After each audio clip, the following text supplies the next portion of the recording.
Hello everybody, my name is Brianna Bilo and I'm a meteorologist here with the National Weather Service office in Grand Junction, Colorado. And this is your monthly climate summary for August of 2022. So starting out, story of the month, we have the Moab flash flooding event, which occurred on August 20th. So this was actually at the tail end of an unusually long monsoon season. We saw the monsoon kick in about 2 weeks early. Back in around mid-June, and it was still going through the end of the month of August.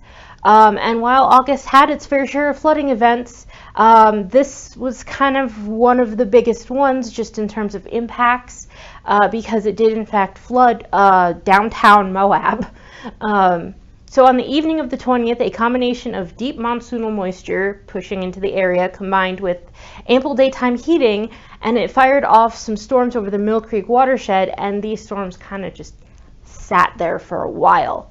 So over the course of an hour also, we saw 2 rain gauges in Spanish Valley register between 1 to 2 inches of rainfall. That's in an hour. Followed by another 2 hours of lighter rain, and this rain ultimately led Mill Creek at the gauge site to rise by 11.5 feet. This ended up flooding downtown Moab, numerous businesses and homes in the area. There's quite a lot of debris clogging bridges and things like that.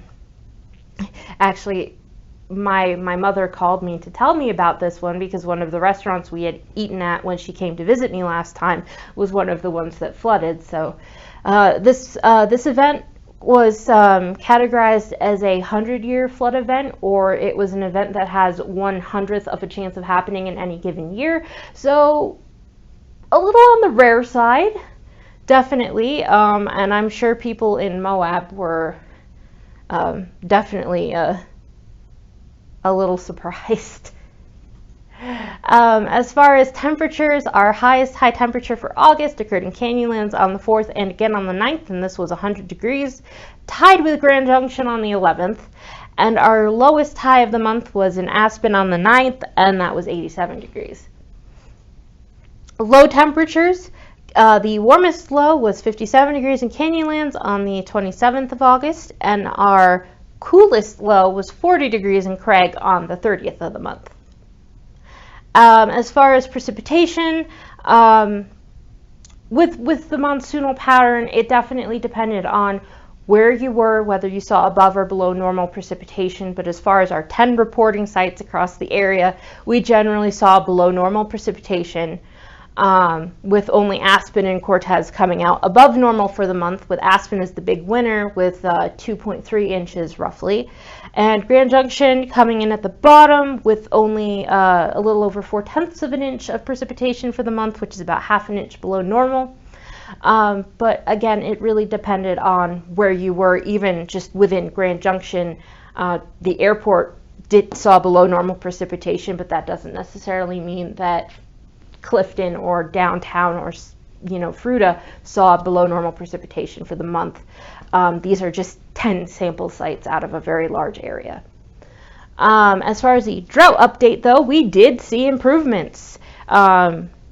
We saw quite an expansion of the D0 abnormally dry conditions into most of the mountain areas of western Colorado, and we did see some nibbling away at that extreme drought areas in eastern Utah. But unfortunately, the monthly outlook for September is switched over to drought persisting for most of western Colorado and eastern Utah. As far as the September monthly outlook, we are starting to move from that summer monsoonal pattern into a more autumn synoptic systems, low pressures sort of pattern. So we are starting to see temperatures being favored to be above normal across the majority of the area, but we see equal chances of above or below normal precipitation for the month, and that just has to do with where the storm track sets up and whether that lingering monsoon keeps going. So that's it for August. Please go check out the July summary, and also the seasonal summary for the summer will be coming out here in a couple of days. Thank you.